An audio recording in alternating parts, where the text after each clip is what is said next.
Lead না দিলে পাশে থাকবো না, বোলপুরে কর্মীদের কড়া বার্তা এবার অনুব্রত মণ্ডলে। আসন্ন বিধানসভা নির্বাচনকে সামনে রেখে বোলপুর পৌরসভার 22 নম্বর ওয়ার্ডের জোড়াসাঁকো শিবতলায় তৃণমূল কংগ্রেসের একটি জনসভার আয়োজন হয় গতকালকে। আর সেই সভাতে উপস্থিত ছিলেন বীরভূমের জেলা তৃণমূলের কোর কমিটির আহ্বায়ক অনুব্রত মণ্ডল। কিন্তু সেই সভা থেকেই অনুব্রত মণ্ডল প্রার্থী তালিকা প্রকাশের পর হঠাৎ করে এমন বক্তব্য কেন রাখলেন? তাহলে কি টিকিট নিয়ে কোনো ক্ষোভ? এবং অন্যদিকে অনুব্রতর ঘনিষ্ঠ বেশ কয়েকজনকে টিকিট দেওয়া নিয়ে কি তাহলে লিড নিয়ে তিনি আক্ষেপে ভুগছেন? জানি একাধিক প্রশ্ন ইতিমধ্যে বোলপুর থেকে তৈরি হয়েছে। বাংলার খবরের দিকে আমরা নজর রাখছি, যেখানে বিধানসভা নির্বাচনের প্রার্থী তালিকা প্রকাশ করে দিয়েছে তৃণমূল, এবং তারপর থেকে বীরভূমের মধ্যে কি তাহলে আবারও গোষ্ঠী কোন্দল? দেখুন।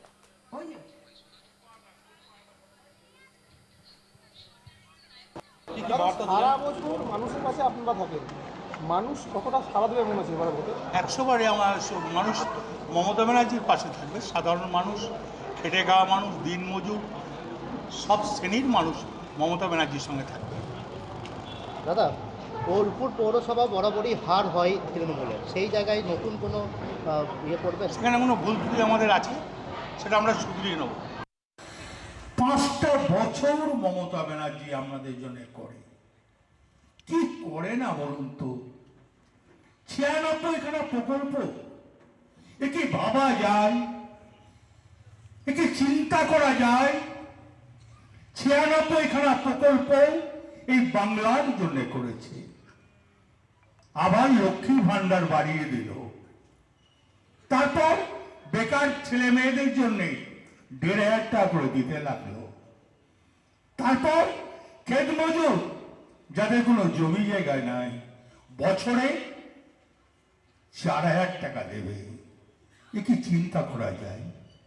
আছে গুজরাটে,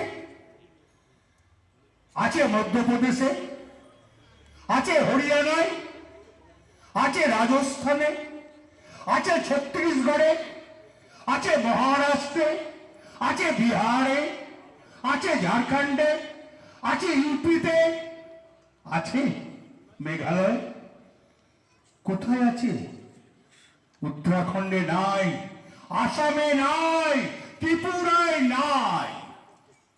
মামাটি মানুষের মুখ্যমন্ত্রী পশ্চিম বাংলায় সে 96খানা প্রকল্প দিয়েছে। কেন জানেন? তিনি খুব সাধারণ বাড়ি, ব্রাহ্মণের ঘরে মেয়ে।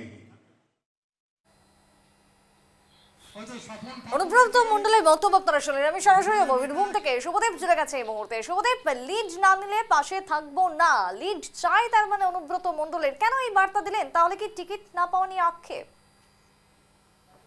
তোমাকে বলে রাখবো যে 2019 সালের লোকসভা, 2021 সালের বিধানসভা এবং 2024 সালের লোকসভা, এই সমস্ত ভোটগুলিতে কিন্তু তৃণমূল বোলপুর শহর অর্থাৎ বোলপুর পৌর এলাকাগুলি তার অধিকাংশ ওয়ার্ডে কিন্তু হারের মুখ দেখেছে। এবং সেই কারণেই কিন্তু আগামী যে বিধানসভা নির্বাচন, সেখানে তৃণমূলের যে উচ্চ নেতৃত্ব, প্রার্থী, তারা সকলেই কিন্তু চিন্তিত যে তাদের কি লিড হবে বোলপুর পৌর এলাকাতে, না আবারও কিন্তু বিরোধীদের হাতে তাদেরকে পরাস্ত হতে হবে। সেই কারণেই কিন্তু সব থেকে বড় চিন্তা এবং সেই বিষয়টা নিয়ে উৎকণ্ঠিত তৃণমূলের উচ্চ নেতৃত্ব। অনুব্রত মণ্ডল থেকে প্রার্থী এবং বিধায়ক এবং তার সঙ্গে সঙ্গে 3বারের মন্ত্রী চন্দ্রনাথ সিনহা, তিনিও একাধিকবার বিভিন্ন জায়গাতে প্রার্থী ঘোষণা হওয়ার আগে কিন্তু চন্দ্রনাথ সিনহাকে দেখা গিয়েছিল আক্ষেপ করতে এবং হারাতে হলে তাকে বলে হারান, এমন ধরনের মন্তব্য করতে শোনা গিয়েছিল। এবং তারপরে অনুব্রত মণ্ডল গতকালকে যেখানে তিনি এই জনসভা করেছিলেন, ওই এলাকার নিজেই তিনি ভোটার, তা সত্ত্বেও কিন্তু বিভিন্ন যে নির্বাচনগুলি হয়ে থাকে সেক্ষেত্রে কিন্তু তার এলাকা অর্থাৎ অনুব্রত মণ্ডল একদম বলা যেতে পারে দাপুটে তৃণমূল নেতা বীরভূমের, তার নিজের ওয়ার্ডে কিন্তু তাকে অর্থাৎ তৃণমূলকে হার স্বীকার করতে হয়। সেই কারণেই কিন্তু প্রকাশ্য জনসভা থেকে এই রকম ধরনের মন্তব্য করলেন অনুব্রত মণ্ডল। এবং কার্যত শুধুমাত্র যে ওই এলাকার তৃণমূলের নেতৃত্ব রয়েছে অর্থাৎ 22 নম্বর ওয়ার্ডের তৃণমূলের কাউন্সিলর শিবনাথ রায় বা অন্যান্য যে সমস্ত নেতৃত্ব রয়েছে তাদের নয়, তার সঙ্গে সঙ্গে এই কথার মধ্য দিয়ে কিন্তু তিনি এলাকার ভোটারদেরকেও সতর্ক করে দিলেন, কার্যত হুঁশিয়ারি দিলেন, এমনটাই কিন্তু মনে করছে রাজনৈতিক মহল। কারণ ভোটে যদি লিড না হয় তাহলে তিনি পাশে থাকবেন না, ওই এলাকার তৃণমূল নেতৃত্বের পাশে থাকবেন না, তার মানেই হচ্ছে ওই এলাকায় কোনো উন্নয়ন হবে না, এমনই কিন্তু প্রচ্ছন্নভাবে অনুব্রত মণ্ডলকে বলতে শোনা গেল। এমনটাই মনে করছে রাজনৈতিক মহল এবং বিরোধী যে দলগুলি রয়েছে তারা। স্বাভাবিকভাবে বিজেপি কিন্তু বারবার জানিয়েছে যে সুস্থ, স্বাভাবিক এবং সুষ্ঠুভাবে যদি নির্বাচন করা হয় তাহলে কোথাও তৃণমূল জিতবে না, তার কিন্তু প্রমাণ, একদম জলজান্ত প্রমাণ বোলপুর পৌর এলাকা। গত যে নির্বাচন হয়েছিল তার মধ্যে 22টি ওয়ার্ডের মধ্যে 16টি ওয়ার্ডে কিন্তু তৃণমূলকে হার স্বীকার করতে হয়েছিল। অর্থাৎ স্বাভাবিকভাবেই তৃণমূলের গলার কাঁটা হয়ে রয়েছে এই বোলপুর পৌর এলাকা। শুধুমাত্র বোলপুর পৌর এলাকা বললে ভুল হবে, বীরভূমের যে সমস্ত পৌরসভাগুলি রয়েছে সেখানে সবকটিতেই কিন্তু একইভাবে তৃণমূলকে হার স্বীকার করতে হচ্ছে। আর স্বাভাবিকভাবে এটা নিয়েই কিন্তু চিন্তিত রয়েছেন তারা। যে গ্রাম্য এলাকাগুলি রয়েছে যার দৌলতে বলা যেতে পারে কিন্তু তৃণমূল প্রার্থীরা বারবার বিজয়ী হয়ে এসেছেন, সেই জায়গাগুলিতে অন্যান্য যে বিরোধী দলগুলি তার মধ্যে আইএসএফ, এইউজিপি ইত্যাদি যে দলগুলি রয়েছে, এআইএমআইএম, এই সমস্ত দলগুলি মাথাচাড়া দিয়েছে। স্বাভাবিকভাবে কিন্তু তৃণমূলের চিন্তা ভাঁজ উঠেছে, কারণ তাদের যে ভোট ব্যাংক, সেই ভোট ব্যাংকে এই দলগুলি কিন্তু ভাগ বসাতে পারে। সেক্ষেত্রে বোলপুর পৌর এলাকাতেও যদি তৃণমূলকে পিছিয়ে পড়তে হয় সেক্ষেত্রে কিন্তু তাদের ভোটের রেজাল্টে কিন্তু প্রভাব পড়বে। সেই কারণে কিন্তু একদম বলা যেতে পারে তৃণমূল যে উচ্চ নেতৃত্ব অনুব্রত মণ্ডল থেকে চন্দ্রনাথ সিনহা তারা কিন্তু চিন্তিত।